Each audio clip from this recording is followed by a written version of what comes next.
Hello, my name is Peter Himber. I'm the Chief Medical Officer at the Regional Center of Orange County. You would think that understanding regional center eligibility from a parent's perspective would be pretty straightforward, but there's a lot of technical language, and I would like to help explain it to you so that it's straightforward, because it's important that you understand these rules and regulations. Regional center eligibility is defined under statute and under California Code of Regulations. The first is the Welfare and Institutions Code, and that's called the Lanterman Act, and we'll refer to that a lot during today's presentation. The second is the California Code of Regulations, or Title 17. And these two regulations guide our eligibility process. They're very specific, and we need to follow the law. The Lanterman Act eligibility requirements are composed of several different parts. The first is, what is a developmental disability? It defines a developmental disability, as well as defining what an eligible diagnosis is. It also goes into what are ineligible diagnoses. So there are folks out there with very significant problems who in theory could potentially benefit from regional center services, but they're specifically excluded in the Lanterman Act. Not only does someone need an eligible diagnosis, but they need what's called a substantial disability. And we're going to talk about that as well and go into detail. Let's go through this one by one. What is a developmental disability? As defined by the Lanterman Act, it's a disability attributable to intellectual disability, autism, seizures, or cerebral palsy.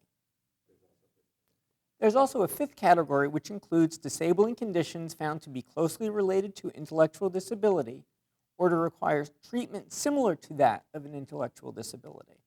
That's a wide range of possible conditions, and we'll talk about that in detail. One very important thing to remember is that early start criteria are very different than Lanterman criteria. Here at the Regional Center, we serve consumers under two different programs. The first is Early Start, and they have very different mandates. The Early Start is a federal program. The Lanterman program is a state program. The purpose of Early Start is to make sure that no child who has a significant physical or other disability passes through the system unnoticed. As a result, about 89% of children who were eligible for Early Start are not eligible after the age of 3. Eligibility for Early Start service is determined by the percentage delay in the 5 areas of functioning, namely cognitive, social emotional, adaptive, communication, or physical motor. A developmental disability is not required. A developmental disability is very different from a developmental delay. Children with an established risk condition with a high probability resulting in developmental delay, such as some genetic syndromes, can also be eligible for Early Start services. Early Start services are intended to help babies catch up developmentally, while Lanterman services are designed to support a lifelong developmental disability. So this can be hard for parents to understand. Let's say they have a child who's 2 years, 11 months of age and has delays in their social skills and their communication skills. A week later, the child turns 3. Let's say they're 3 years and 2 days of age. They were eligible for Early Start services. Now that they turn 3, the child may not be eligible for Lanterman services. And that's hard for them to understand. The best analogy I can give is when a child goes from high school to college. All of a sudden, the eligibility criteria have changed, the services offered have changed, and the expectations have changed. Parents are aware of that difference and that change from high school to college, while they may not be aware of the change in eligibility criteria when a child turns 3. As I said, there are certain things that are specifically excluded from eligibility for regional center services. One is solely psychiatric disorders. So for example, someone with schizophrenia can be very impaired. They can be unable to take care of themselves, unable to hold a job, but they are not eligible for regional center services. On the other hand, let's say a child has a diagnosis of intellectual disability and schizophrenia. They would be potentially eligible for regional center services. Folks with learning disabilities, a child with a learning disability is not eligible for regional center services. Again, this can cause a lot of problems in school. It can make them have trouble learning to get a job, but learning disabilities are not eligible for regional center services. The next one is somewhat difficult to understand. Conditions that are solely physical in nature. I'm not quite sure why the legislature worded it like this, but again, we have to follow the law. Translating that into English, what it means is that people who are eligible for regional center services have a condition that involves the brain. So conditions that don't involve the brain, for example, spinal cord injury, are not eligible. Most children with muscular dystrophy are not eligible for regional center services. The only ones who are those children who have significant cognitive impairments to the point that they are intellectually disabled or that they are close to being intellectually disabled, so they may be eligible under the 5th category. I'll explain more about that later. The important part is that people with muscular dystrophy are not eligible because of their loss of muscular control and muscle weakness, but rather the associated cognitive impairment. And this can be very difficult. For example, if I saw a child with cerebral palsy, very severe cerebral palsy, so that they were in a wheelchair, they had no use of their arms and legs. And right next to that child, I have a child with a cervical spine neck injury who fell off a diving board and fractured or broke their neck. Again, they're in a wheelchair, and the child has no functional use of their arms and legs. The kid with cerebral palsy is eligible for regional center services. The kid with a spinal cord injury is not. Why? Because that's in the law. As I'm going to go into detail throughout the talk, there are parts of this law I don't like. There are parts that if I wrote it, I would write differently. But our regional center has been given a mandate by our board to strictly follow the law, and that's what we do. So accordingly, these things are not eligible for regional center services. So now that we talked about folks who aren't eligible, let's focus on what is required for eligibility. So all of these things need to occur. The first is that the disability needs to originate before age 18. The second is it needs to be likely to continue indefinitely. The third is it must be due to an eligible diagnosis. And the fourth is that it must meet severity requirements or have substantial disabilities in at least 3 areas. Let's take originate before age 18 first. That one is usually pretty straightforward. Because usually we have school records, especially if it's a kid turning 3, we have good records. Someone doesn't have to show up on our doorstep before the age of 18. So if we have a 25-year-old who comes for regional center services and their records indicate that they had seizures since the age of 15, that's fine. On the other hand, if that same person developed seizures when they were 18 years and 2 days of age, they wouldn't be eligible for regional center services. The only time this really is a challenge for us is occasionally we'll get folks from foreign countries where we have no school records, no medical records, and it's a 65-year-old gentleman from Vietnam who clearly is cognitively impaired, but we have no idea what that impairment was due to. And those can be tough for us to sort out, and we would try and do additional testing to try and figure that out. But most of the time, originating before age 18 is pretty straightforward. Let's talk about be likely to continue indefinitely. That's exactly what the Lanterman Act says. And that's a pretty high bar. For me to say that in a 3-year-old is tough to do. For me to say that in my 3-year-old would be tough to do. It doesn't say possibly disabled when they're older. It doesn't say to try and prevent a disability when they're older. It says likely to continue indefinitely. The only kids I can do that with certainty would be kids with a genetic syndrome, someone with a severe, obviously severe impairment.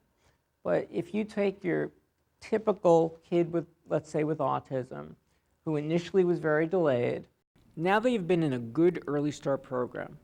Their parents have worked really hard and they are making a lot of progress. It can be very difficult to state that this child has a substantially disabling developmental disability that is likely to continue indefinitely.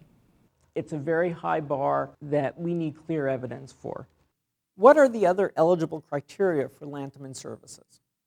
We talked about the 4 eligible diagnoses. intellectual disability, autism, cerebral palsy, epilepsy, and the fifth category, conditions that are similar to or require treatment like an individual with intellectual disability. First, intellectual disability. It is typically defined as an IQ less than 70. For young children, formal IQ testing may not be possible. In those cases, we rely on clinical judgment to determine if the child has significantly sub-average intellectual functioning.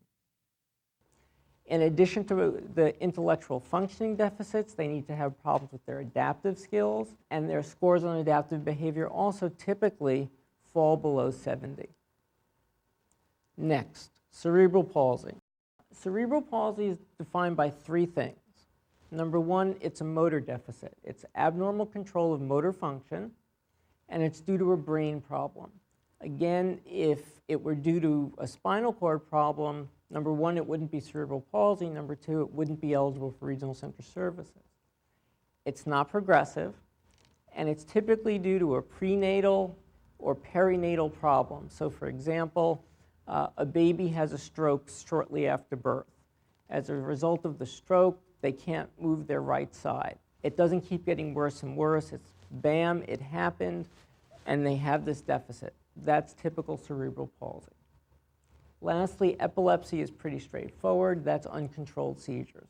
So again, you need an eligible diagnosis to be for regional center services. Let's talk about autism. Over the last couple of years, the percentage of children applying for regional center services with a diagnosis of autism has increased a lot. Everyone can have a few difficulties with their social or communication skills, or some behaviors that appear autistic and still fall within the typical range. You can be shy, you can be quirky, and still not meet the diagnostic criteria for autism spectrum disorder. To be eligible for Lanterman services, a person needs to have a diagnosis of autistic disorder under DSM-4 or autism spectrum disorder under DSM-5. People with Asperger's syndrome or PDD-NOS are evaluated on a case-by-case basis to determine if they meet the DSM-5 criteria for autism spectrum disorder. It's important to realize that the schools have very different eligibility criteria for special education services under California Code of Regulations Title V than regional centers do for Lanterman services. Schools only require the presence of autistic-like behaviors, not a formal diagnosis of autism spectrum disorder. This means that many more children will be eligible for school services than they will be for regional center services. This is because there will be children who will be eligible who have autistic-like behaviors, but they don't meet the formal diagnostic criteria for autism spectrum disorder under DSM-5. Let's talk about the fifth category. It's defined by the Lanterman Act as disabling conditions found closely related to intellectual disability, or they require treatment similar to that of people with intellectual disabilities. But those problems cannot be due to non-eligible conditions. So the person with schizophrenia who's living on the street, can't hold a job, and in many ways is profoundly impaired, is in some ways similar to an individual with an intellectual disability. However, they are specifically excluded from eligibility for regional center services under the Lanterman Act. The definition for Title 17 is pretty similar. Conditions like intellectual disability, or the person requires treatment like an individual with an intellectual disability. So how do we sort that out? The first thing is the legislature did not list all the diagnoses that would be eligible under the fifth category. They left it up to the regional center professionals to do that. And it's actually a good thing that they did that because there are just too many possibilities. It can range from traumatic brain injury to a child who had cancer in the brain and had surgery and radiation therapy. They couldn't list them all. To be eligible for the fifth category, a person must be functioning and require treatment like a person with an intellectual disability having an IQ of 70 or less. The closer a person's IQ is to 70, the more they are like an individual with an intellectual disability. The higher a person's IQ, the less they are like a person with an intellectual disability. For example, we had an individual apply for regional center services who had an IQ of 160, which is in the genius level. It is very difficult to equate his difficulties to that of someone who has an intellectual disability. Another example, someone who has an IQ of 79 is more like the functioning of an individual with low average intelligence than they are someone with an intellectual disability. In addition, to be eligible, a person must have substantial adaptive deficits and at least 3 areas of major life activity that are clearly related to cognitive limitations. If their adaptive deficits were due to other conditions, such as a psychiatric illness or a medical illness like arthritis, for example, they would not be eligible under the 5th category.